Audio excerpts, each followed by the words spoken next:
तामिनी घाटातून वर आल्यानंतर अंदरमनापासून एक रस्ता आहे.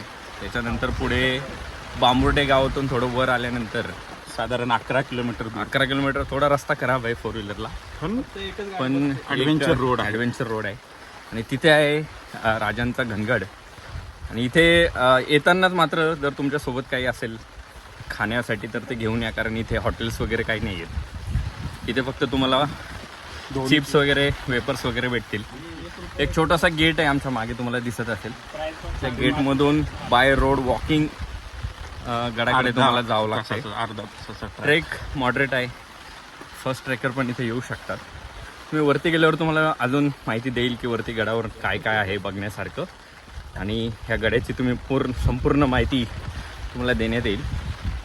आणि याच्यावरती कंप्लीट व्लॉग आपला पुढे आहे. कसं कसं इथे यायचं, कुठनं तुम्ही येणार आहात, पुण्यावरून कसं यायचं, याची पूर्ण माहिती तुम्हाला देण्यात येईल.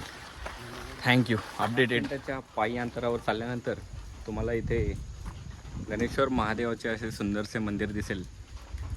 असे वाटते की बहुधा महादेवाच्या मंदिराच्या नावावरूनच ह्या दुर्गाचं नाव असं ठेवलं असेल. तिथे तुम्ही बघू शकता महादेवाचे असे सुंदर असे मंदिर आहे गणेश्वर महादेवाचे. सो आपण तिथे दर्शन घेऊयात. त्याचबरोबर इथे विरगळ स्मारक एकोले, तालुका मुळशी, जिल्हा पुणे. सो ही जी आहे ती विरगळ संकल्पना आहे, जे तुम्ही इथे बघू शकता अशा पद्धतीचे आहेत. तो त्याच्यामध्ये जे सर्वात वरती असतात तर त्याला कलशारोहण म्हणतात. हा मोक्षप्राप्तीचा संकेत आहे जे वरती आहे ते. त्याच्यानंतर खालच्या साईडला जे आहे ते स्वर्गप्राप्तीद्वार आहे. इथे वीर स्वर्गात गेल्यानंतर वीराला शिवपूजेचा मान मिळतो. त्यानंतर स्वर्गरोहण आहे जे खाली आहे, त्यात अप्सरा वीराला स्वर्गात घेऊन जातानाचा प्रसंग कोरलेला आहे. आणि सर्वात खाली आहे तो लढाई प्रसंग आहे. यावरून लढाई पायदळ घोडदळ यातील कोणत्या प्रकारची झाली ते समजते. सो आपण एकदा इथे बघू शकता. सो इथे जे आहे तो जो आहे तो लढाईचा प्रसंग आहे. सो पायदळ आणि घोडदळ आता इथे तुम्हाला क्लिअर मे बी दिसत नसेल.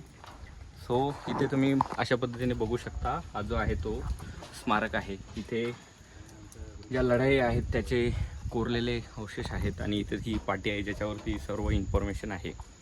आणि महादेवाचे सुंदर मंदिर तर आहेच, जिथे अशा पद्धतीने तुम्ही पूजा वगैरे करू शकता, महादेवाची अर्चना करू शकता.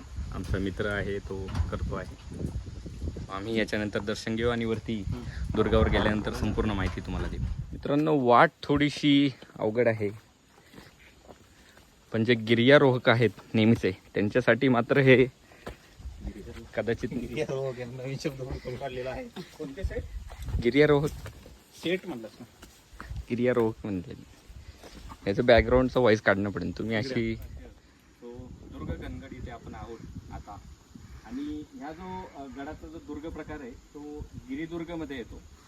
तो महाराजांपासून तर पेशव्यांपर्यंत या गणगड किल्ल्याने बरेचसे ठिकाण आणि बरेचसे राजे आणि बऱ्याचशा लढाया बघितलेल्या आहेत.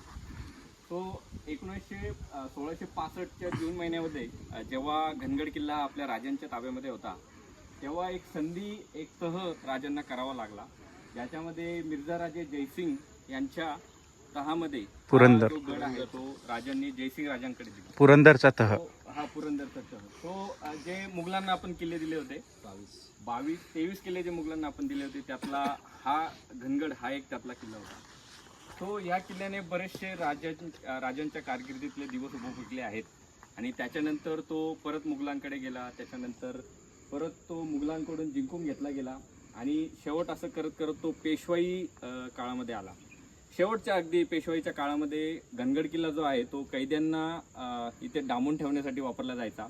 आणि इथे उल्लेख आहे तो 1783 याच्यामध्ये लिहिलेल्या माहितीनुसार इथे महिला गुन्हेगारही होतात या गडावर.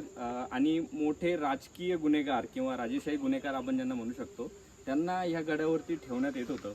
आणि तसं बघितलं गेलं तर 1818 रोजी नंतर या गडाला जिंकण्यासाठी कुठली लढाई झाली नाही. तर आपण बघणार आहोत की आता घनगड किल्ल्यावरती आपल्याला कुठले कुठले ठिकाणे आहेत जे आपण बघू शकतो. तसं इथे लिहिले आहे की जर इथे राजेशाही गुन्हेगार, राजेशाही जे होते त्यांना जर कैद करून ठेवलं असेल तर इथे त्यांची जेल आपण म्हणू शकतो तेही इथे असेल. सो आपल्याला ते बघायला भेटेल. सो मॅपनुसार इतर बघितलं तर वास्तूंचे काही अवशेष आपल्याला बघायला दिसतील. वास्तूंच्या अवशेषानंतर सदर आहे, नंतर ध्वजबुरुज आहे, पाण्याचे काही टाकी आहेत, कोठारे आहेत आणि आपल्या देवींचे मंदिरं आहेत. काही खोदीव काम आहे जे अपूर्ण राहिलेले आहेत आणि काही लेणी वजा खोली आहेत. माझ्यामध्ये तिथे त्यांना बंद करून ठेवण्यात येत असेल. आणि गारजाई देवीचं मंदिर आहे जिथे आपण आता सध्या आहोत. सो हे जे मंदिर आहे ते देवींचं आहे. सो आपण इथून दर्शन करून गडाला बघण्यासाठी सुरुवात करूया. त्यांना घ्यायची काळजी म्हणजे पाऊस असल्यामुळे गडावरचे जे दगड आहेत ते थोडे स्लिपरी झालेत.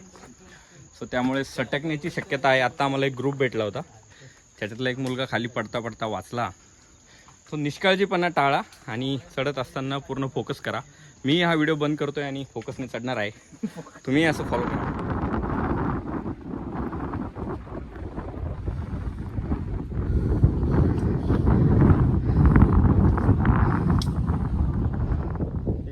इथूनच तुझं काय असेल तर करतो व्हिडिओ. चढ बाई.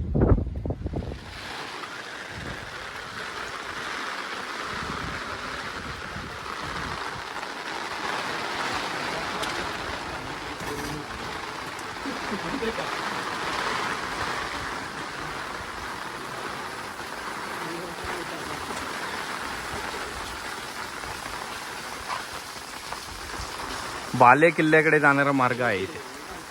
तो पण सीडी आहे डायरेक्ट. इकडे वाघजाई मंदिराच्या भोवती इथे हा एक भीषण दगड कोसळलेला आहे.